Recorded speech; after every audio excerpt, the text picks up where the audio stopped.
واضرب لهم مثل الرجلين جعلنا لأحدهما جنتين من أعناب وحففناهما بنخل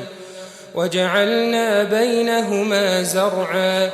كلتا الجنتين آتت أكلها ولم تظلم منه شيئا وفجرنا خلالهما نهرا وكان له ثمر فقال لصاحبه وهو يحاوره أنا أكثر منك مالا وأعز نفرا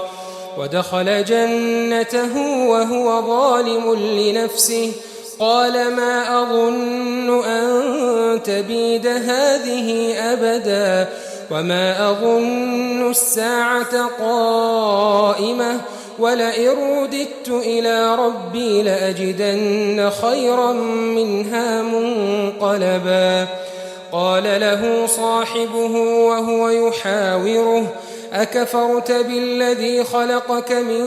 تراب ثم من نطفة ثم سواك رجلا لكن هو الله ربي ولا أشرك بربي أحدا ولولا إذ دخلت جنتك قلت ما شاء الله لا قوة إلا بالله إن ترني أنا أقل منك مالا وولدا فعسى ربي أن يؤتيني خيرا من جنتك ويرسل عليها حسبانا من السماء فتصبح صعيدا زلقا أو يصبح ماؤها غورا فلن تستطيع له طلبا وأحيط بثمره فأصبح يقلب كفيه على ما أنفق فيها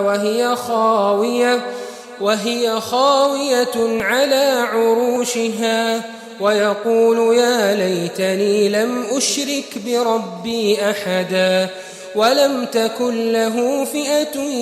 ينصرونه من دون الله وما كان منتصرا هنالك الولاية لله الحق هو خير ثوابا وخير عقبا